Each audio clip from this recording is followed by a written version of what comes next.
A paz de Cristo, dando continuidade aos sacramentos, hoje nós vamos falar do sacramento da Eucaristia, o pão descido do céu para nos alimentar, aquele que nos alimenta diariamente nessa caminhada da vida. E por que Jesus nos deu esse presente? Porque Deus nos mandou o seu Filho para que se entregasse por nós, para que tivéssemos esse presente diariamente. Vamos primeiro voltar um pouquinho no Antigo Testamento. Lembram da época dos sacrifícios do cordeiro? Qual que era a necessidade? Como tinha que ser o cordeiro que seria sacrificado em expiação dos pecados? Isso agradava a Deus, só que teria que escolher o melhor dos animais, sem defeito. Vamos ver na passagem do livro do Levítico, capítulo 22, versículos de 19 a 21. Deverá, para ser aceito, apresentar um macho sem defeito, tomado entre o gado, as ovelhas e as cabras. Não oferecereis vítima alguma defeituosa, porque não seria aceita. Quando alguém oferecer ao Senhor um sacrifício pacífico, tomado do rebanho maior ou do menor, seja um cumprimento de um voto, seja uma oferta espontânea, a vítima, para ser aceita, deverá ser sem defeito. Então tinha que ser perfeito. Agora, Deus não poderia tomar um de nós para que realizasse esse plano de salvação, para que se entregasse definitivamente em expiação dos nossos pecados, para que pudesse apagar a mácula do pecado original. Se as expiações eram feitas, as expiações dos pecados eram feitas com animais perfeitos, era necessário que o homem que viesse se sacrificar pela humanidade fosse perfeito. Deus não encontrou entre nós nenhum desses perfeito. O que ele fez? Ele desce à terra, ele envia o seu Filho, que é o perfeito, sem pecado, sem mácula, para se entregar por nós. Então aqui a gente pode ver nessa imagem que é o cordeiro sendo sacrificado. Então o sangue do cordeiro no altar, sobre o altar, era derramado até a última gota, similar ao que aconteceu com Jesus Cristo na cruz. E esse sacrifício agradava a Deus. Por quê? Porque apagava aqueles pecados cometidos pela humanidade. Depois disso, nós vamos ver também sobre o pão, né? O pão do céu, Deus nunca fez faltar ao seu povo. Vocês lembram que quando o povo de Deus saiu do Egito, conseguiu se libertar, ele ficou vagando por 40 anos no deserto. E o pão não lhe faltou. Vamos ver ali no livro dos Salmos, capítulo 77, versículo 24. Fez chover o maná para saciá-los, deu-lhes o trigo do céu. Depois também a gente tem no Novo Testamento, no Evangelho de São João, capítulo 6, versículos de 31 a 33. Nossos pais comeram o maná do deserto, segundo o que está escrito, deu-lhes de comer o pão vindo do céu. Jesus respondeu-lhes, em verdade vos digo, Moisés não vos deu o pão do céu, mas o meu Pai é quem vos dá o verdadeiro pão do céu. Porque o pão de Deus é o pão que desce do céu e dá a vida ao mundo. Então esse alimento que Deus providenciou durante 40 anos para que o povo não morresse de fome é o maná do deserto. Todos os dias eles conseguiam colher o maná suficiente para o alimento daquele dia. Eles não podiam guardar para o próximo dia, não. Era um alimento fresco oferecido diariamente ao povo. E com isso eles não passaram fome durante 40 anos. Uma vez que chegaram na terra prometida, o maná do deserto cessou. Só que aqui Jesus nos fala que o pão que o Pai vai oferecer agora é um pão que de fato mata a sede. É o pão que desce do céu, o pão vivo, que é Ele mesmo. É o próprio Jesus Cristo que desce do céu e se oferece como alimento para a nossa salvação. Quem come deste pão jamais terá fome. Quem bebe do meu sangue jamais terá sede. Então, é um pré-anúncio daquilo que Jesus Cristo faria por nós através da Eucaristia. Pois bem, então vamos falar agora do sacramento. Agora que nós entendemos que Jesus Cristo, isso faz parte de um plano de Deus, Jesus Cristo teria que vir até nós para que isso se concretizasse. O sacrifício de Cristo, ele foi necessário para o perdão dos nossos pecados, para apagar a mácula do pecado original. O pecado que foi realizado pelos nossos primeiros pais, que é Adão e Eva. Então Jesus Cristo precisava, fazia parte desse plano de salvação. A grande tentação que ele sofreu do demônio, qual que foi? Foi a de rejeitar a vontade do Pai, porque o plano era muito difícil, era muito dolorido. Mas Jesus Cristo foi forte, ele resistiu até o fim. Ele bebeu o cálice da paixão até a última gota para nos salvar. Diante do sacrifício de Cristo, nós não devemos olhar para o Pai como um carrasco que exige a morte de um filho amado, não. Do modo misterioso para nós, o sacrifício de Jesus satisfaz a justiça de Deus Pai, porque pelo seu sacrifício, o plano original para a humanidade, ele foi restaurado. Fazia parte de um plano, era necessário que isso acontecesse. Ou então, nós morreríamos no nosso pecado. A justiça de Deus foi satisfeita. Deus é justo. Alguém pagou o preço das nossas faltas e agora podemos nos apresentar diante de Deus reconciliados. Deus é Pai, mas não é paternalista, como um pai que não faz conta dos erros dos seus filhos, burlando a justiça, não. Deus é justo. A justiça perfeita de Deus exige que o mal seja reparado. Da mesma forma que nós fazemos isso aqui na nossa justiça civil. O mal, ele precisa ser reparado. A gente tem que pagar por isso. A diferença é que alguém pagou por esse erro nosso. O sacramento da Eucaristia, esse sacramento é conhecido por diversos nomes. Então, ele tem o nome de Eucaristia, Santa Missa. A Santa Missa é sacrifício. Ceia do Senhor, fração do pão, celebração eucarística, memorial da paixão, da morte e da ressurreição de nosso Senhor, santo sacrifício, santa e divina liturgia, santos mistérios, santíssimo sacramento do altar e santa comunhão.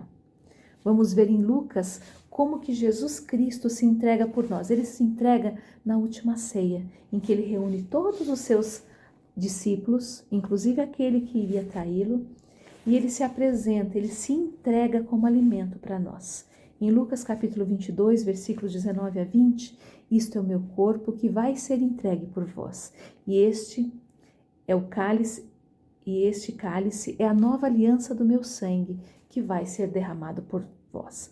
Então ele apresenta o pão, este é o meu corpo. Este aqui é o meu sangue, que vai ser derramado por vós. Naquele momento eles não entenderam, mas depois de tudo que tinha acontecido, os olhos se abriram e eles perceberam: fazei isso em memória de mim. Eis que estou convosco todos os dias, até o fim dos tempos. Vamos ver agora por que o altar da igreja é tão importante. O altar é o lugar onde acontece o sacrifício, onde Jesus Cristo se entrega por nós. É o nosso Calvário. Então o altar é tão sagrado que o padre, ao iniciar a Santa Missa, a primeira coisa que ele faz é ir para trás do altar e beijar o altar. É a primeira coisa que é feita. Por isso que quando passamos em frente ao altar, temos que fazer essa reverência, porque é um lugar sagrado, onde Jesus Cristo se entrega por nós a cada Santa Missa. Jesus, ele vai renovar o mesmo sacrifício da cruz. Ele está se entregando novamente por nós. Não é que nós estamos relembrando daquilo, não. Ele se entrega verdadeiramente a cada Santa Missa. Por isso que nós precisamos ter toda a reverência e respeito nesse momento. É o próprio Cristo que se entrega por nós. Uma vez que consagrado o pão e o vinho pelas mãos do sacerdote, eles se tornam o corpo e o sangue de nosso Senhor Jesus Cristo verdadeiramente. Vamos responder algumas perguntas, então, para a gente aprender de uma forma mais dinâmica também. Quais são as espécies usadas na consagração? Acabamos de falar, né? Que é o pão e o vinho. Esse pão não é um pão qualquer. Ele é um pão que não é fermentado. É uma farinha com água que ela é prensada. Então, ele tem que ser um pão ázimo, sem fermento. E o vinho é um vinho canônico. É um vinho de uva puro que é fermentado. Ele tem um teor alcoólico? Ele tem, porque ele foi fermentado, mas ele é puro. Então não pode ser utilizado qualquer pão, nem qualquer vinho. Quem que pode consagrar? Somente o sacerdote, Por isso que o sacerdote é tão importante, temos que rezar por eles. As mãos do sacerdote, elas são consagradas na sua ordenação para que ele possa unir o céu e a terra. É isso que acontece na Santa Missa. Unimos o céu e a terra. Jesus Cristo está presente no meio de nós pelas mãos sacerdotais. As mãos do sacerdote nos trazem Jesus Cristo a cada Santa Missa, que serve de alimento para a nossa alma. Por isso que nós temos o costume de, quando encontramos um sacerdote, nós beijamos a sua mão e pedimos a sua bênção. Por quê? Porque essas mãos, elas foram consagradas para nos trazer Jesus Cristo e para ministrar um monte de sacramentos que precisamos para o alimento da nossa vida e da nossa alma. Quem que pode comungar ou quem que deve comungar? Algumas pessoas acreditam que porque fizeram a primeira Eucaristia, elas podem comungar. Isso não é fato, porque é necessário que estejamos em estado de graça para isso. Ou seja, é necessário primeiro que seja batizado e que tenha feito a catequese de primeira comunhão, porque você precisa ter o conhecimento daquilo, do que de fato você está recebendo. Mas não basta isso, é necessário que esteja em estado de graça. Por isso que participamos da missa inteira, porque no ato penitencial vamos pedir perdão pelos nossos pecados pequenos, pecados leves. Deus nos perdoa. Mas os pecados que atentam contra os 10 mandamentos da lei de Deus precisam ser confessados. Então nós temos outro sacramento, que é o da reconciliação, da confissão, para que possamos estar em estado de graça para receber Jesus Cristo. Por exemplo, se você brigou com o seu irmão, você ofendeu com palavras, ou seja, você matou o seu irmão com palavras, deixou-o angustiado. Primeiro você vai, se redime com seu irmão, procura um sacerdote, se confesse, para aí sim você estar em estado de graça para receber Jesus. O mesmo acontece para aquelas pessoas que vivem amasiadas. Elas não contraíram o sacramento do matrimônio, em que Jesus Cristo é o centro dessa união, um casamento a 3. Se isso não aconteceu, elas estão pecando contra a castidade, por isso que não podem ou não devem receber Jesus Cristo. Qual que é o mandamento da igreja com referência à Eucaristia? A igreja tem 5 mandamentos para nós cristãos. Um deles é que recebamos ao menos uma vez por ano, em ocasião da Páscoa, a Eucaristia. Se formos esperar tanto tempo para receber Jesus, precisamos nos confessar primeiramente. Então a igreja orienta que haja a confissão e a Eucaristia em ocasião da Páscoa. Onde que são guardadas as hóstias depois de consagradas? Então a hóstia, que é o próprio Jesus Cristo, e o sangue, que é o próprio sangue de Cristo, o vinho, que é o próprio sangue de Cristo, depois de consagrado, o padre consome todo o vinho, porém as hóstias consagradas, elas sobram. Então o Jesus Cristo, o próprio Cristo, é levado para o sacrário e lá ele fica guardado. Por isso que nós devemos estar em adoração ao nosso Deus. Se puder, devemos sempre visitar nosso Jesus Cristo, que vivo no sacrário está dentro da igreja. O que é a profanação da Eucaristia? O padre orienta sempre que nós comunguemos na sua frente ou na frente de um ministro. Por quê? Porque muitas pessoas entendem a importância da Eucaristia, sabem que é o próprio Cristo, mesmo sem serem cristãos. Outras religiões querem roubar o corpo de Cristo para profaná-lo, porque eles sabem o poder que o corpo de Cristo tem. Então essas pessoas, ao invés de comungar, elas guardam e acabam levando para outros rituais. Por isso que temos que ter todo o zelo e observação para que isso não aconteça na nossa igreja. Como que nós devemos receber Jesus na hóstia consagrada? Nós podemos recebê-lo nas mãos, com a mão esquerda sobre a mão direita sobre a mão esquerda, recebemos a hóstia na mão esquerda e com a pinça nós comungamos o Cristo, de forma que essa mão vai proteger para que nenhum fragmento caia no chão. Depois observamos, se tiver alguma sobra, nós devemos comungar, porque Cristo está presente em cada partícula. E outra forma também que podemos comungar é diretamente na nossa boca. Qual que é a parte mais importante da Santa Missa? Todas as partes são importantes, mas o momento mais sublime da celebração é o sacrifício, é o momento da consagração. Quando o padre eleva o pão ele está mostrando que ali é o próprio Cristo. Cristo está se entregando na cruz por nós. Naquele momento, o sacrifício está acontecendo na nossa frente. É o próprio Cristo que se entrega por nós. Quando ele leva o cálice, é a mesma coisa. É o sangue de Cristo que foi jorrado até a última gota na cruz, que está sendo entregue através daquele cálice. Então, o momento mais sublime da celebração é esse momento, o momento da consagração. O que é jejum eucarístico? O jejum eucarístico é necessário para que você receba Jesus Cristo. Você vai receber Cristo dentro de você. É necessário que durante 1 hora você não tenha comido nada, para que não haja essa mistura de partículas. Então, é necessário que durante 1 hora você tenha estado em jejum para receber Jesus Cristo. Nas missas em que nós temos duração de 1 hora, isso não é um problema, porque você pode chegar e a missa vai ter essa duração. Mas as missas mais curtas é necessário observar. Não comer antes de sair de casa, por exemplo, ou não comer algum lanche na padaria que seja. Por quê? Porque aí você vai estar quebrando o jejum eucarístico e não deve comungar. O que é a ação de graças? Uma vez que nós recebemos Jesus Cristo, nós nos ajoelhamos em ação de graças.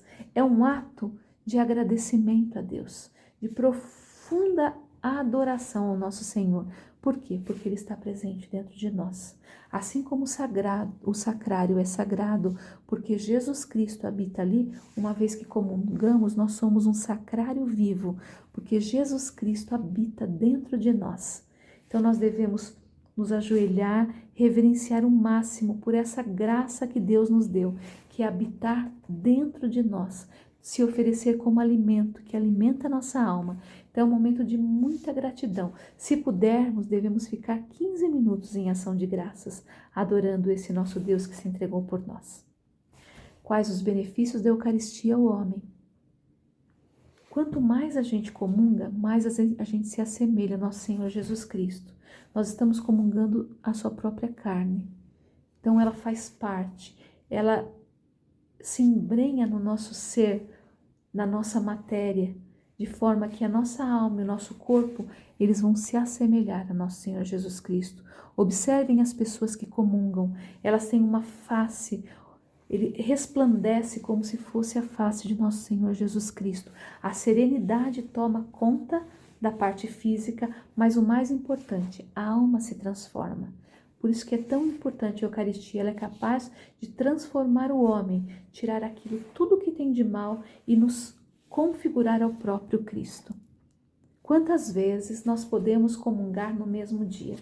A Santa Igreja, no Catecismo da Igreja Católica, ela nos informa, nos fala que o cristão ele pode comungar até 2 vezes ao dia, desde que ele participe da missa completa.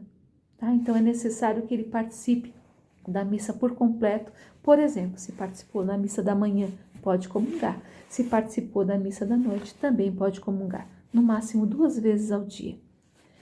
Depois, o que acontece com quem comunga sem estar em estado de graça? Vamos ver o que a primeira carta de Coríntios, capítulo 11, versículos de 27 a 29 nos fala. Todo aquele que comer do pão ou beber do cálice do Senhor indignamente será réu do corpo e do sangue do Senhor.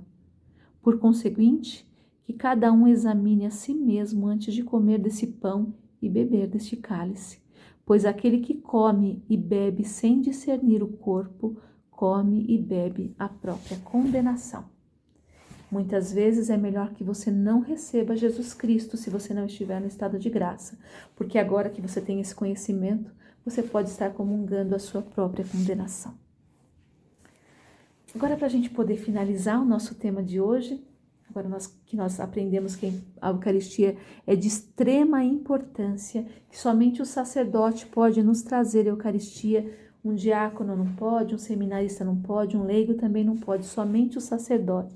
Por isso temos que rezar por eles, que é o próprio Cristo que se entrega, como se entregou no Calvário. O altar se torna o próprio Calvário e aquele sacrifício, ele é renovado, ele acontece novamente diante de nós. Só que se nós não olhamos, muitas vezes nós não cremos, parecemos São Tomé. Em João, capítulo 6, versículos 35, Jesus fala: Eu sou o pão da vida. aquele que vem a mim não terá fome, e aquele que crê em mim jamais terá sede. Então ele se entrega para que a gente nunca mais tenha essa fome de justiça, essa fome de amor, porque ele é o próprio amor que se entrega por nós. Nunca mais teremos sede, porque ele nos dá da água viva de beber, que é a sua água e o sangue jorrados na cruz, do seu lado aberto. Ele se entrega por nós. Agora, para que a gente acredite nisso, muitas vezes Deus utiliza de alguns artifícios para que a gente possa crer. Um deles são os milagres. E o que são os milagres? Os milagres são acontecimentos que não podem ser explicados pela ciência. A ciência não consegue explicar pelo conhecimento que tem ou pelas evidências que existem, não consegue explicar determinado acontecimento. A partir daí, isso é considerado um milagre. Por quê? Porque aí nós reconhecemos que é a mão de Deus agindo ali, porque o homem não consegue explicar aquilo que aconteceu. É como se Deus quisesse, ele colocasse a sua assinatura embaixo de algo que nós deveríamos acreditar, mas estava muito difícil para a gente crer. Então ele assina, ele atestando que aquilo é real e verdadeiro. Acontecem isso nos milagres eucarísticos. Nós temos vários milagres eucarísticos. Nós temos alguns milagres eucarísticos de levitação, em que no momento da consagração o corpo de Cristo levita, sem que o padre segure, o corpo ele acaba levitando. Então o próprio Cristo ele fica levitando sobre o altar. São vários acontecimentos assim. E temos alguns milagres eucarísticos da transubstanciação. O que seria isso? A substância do pão, ela se torna verdadeiramente a carne aos nossos olhos, nós podemos ver. E o sangue de Cristo se torna verdadeiramente sangue. O vinho, ele se torna verdadeiramente sangue também aos nossos olhos. Então, as substâncias, elas se mudam. Não tem como explicar isso cientificamente. É um milagre, de fato, é um milagre chamado milagre eucarístico. Em todos os milagres da transubstanciação, acontecem os mesmos fenômenos. E agora nós vamos relatar para vocês. A carne é comprovada que é verdadeira carne, o sangue é comprovado que é verdadeiro sangue. Então não é uma outra substância, é uma carne humana e é um sangue humano. Sempre essa carne que se forma é uma carne do tecido do coração, do ventrículo esquerdo do coração. Em todos os casos, em todas as transubstanciações de milagre eucarístico, todas elas. O tipo de sangue é o mesmo, AB. Esse tipo é um tipo de sangue que pertence à espécie humana, só que ele é muito comum de ser encontrado na região onde Jesus Cristo viveu. Então, lá no Oriente, é o tipo predominante de sangue. E o mais curioso que também é o mesmo sangue encontrado no sudário. O sudário, estão sendo feitos testes, mas é o tecido, até o momento, em que nós acreditamos que envolveu o corpo de Jesus Cristo no momento da sua morte. E da sua ressurreição também estava presente. Tanto que a gente preservou, né, até hoje fazem-se estudos no sudário, e observa-se que ali o sangue presente é o AB. Então nós acreditamos que esse é o sangue de Jesus Cristo que está presente na Eucaristia.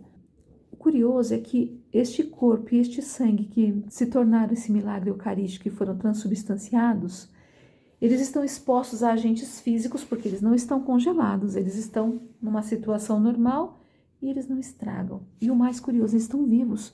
As células pulsam, são células vivas, é um sangue vivo, como se tivesse no corpo da pessoa. É uma carne viva, como se tivesse na carne da pessoa também. O que isso vem nos provar? Vem nos provar que Jesus Cristo, ele quer se mostrar para aqueles incrédulos. Por quê? Porque o milagre eucarístico, ele geralmente acontece quando um padre, na consagração, ele tem dúvidas. Tem dúvidas sobre a veracidade desse sacrifício novamente de Cristo. Então, ele tem dúvida da veracidade, se aquele pão de fato é o corpo de Cristo e o sangue o vinho é o sangue de Cristo. Quando ele tem essa dúvida, Deus se faz presente para provar. Aconteceu também um caso muito interessante. Eu fiz uma viagem a Santarém, que fica em Portugal, e lá eu pude presenciar o milagre eucarístico da transubstanciação. Né? Então, uma hóstia, ela se tornou um pedaço de carne, está exposto, a gente consegue visualizar. O curioso é que essa senhora, ela foi até a igreja e ela quis roubar a Eucaristia. Por quê? Porque ela acreditava que estava sendo traída pelo marido, procurou uma bruxa e essa bruxa falou, olha, você me traga uma hóstia consagrada que eu tenho que fazer um trabalho para você e eu preciso dessa hóstia. Você vê como as pessoas acreditam muito mais do que aqueles que estão na igreja. E ela foi e ela pegou essa comunhão, ela embrulhou no lenço dela e levou. Só que essa hóstia, no caminho que estava sendo profanada, ela começou a sangrar. Essa mulher viu, ficou desesperada, correu para casa, chegando em casa, jogou dentro de um baú, fechou, falou, vou esconder do meu marido para que ele não saiba. Acontece que à noite, quando eles estavam deitados, eles ouviram um som muito forte, um canto muito alto e também uma luz, uma iluminação muito forte que saía de dentro daquele baú. Aí a mulher teve que contar para o marido, porque os anjos estavam todos adorando Cristo que ali estavam. Então os anjos cantavam, eles se ajoelharam, adoraram Deus a noite toda e depois levaram essa hóstia para o padre. E essa hóstia foi guardada e ela está em exposição até hoje. Então, geralmente ele se manifesta quando ele está sendo profanado.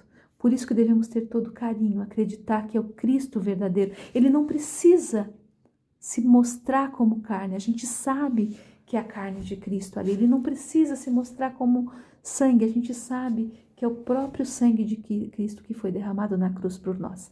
Então, que a partir de hoje a gente receba com mais felicidade no coração, sabendo a importância verdadeira da Eucaristia. Que a gente possa se tornar mais santos recebendo o corpo de Cristo na Eucaristia e que a gente se prepare muito bem para poder recebê-lo todos os dias. Que Deus abençoe.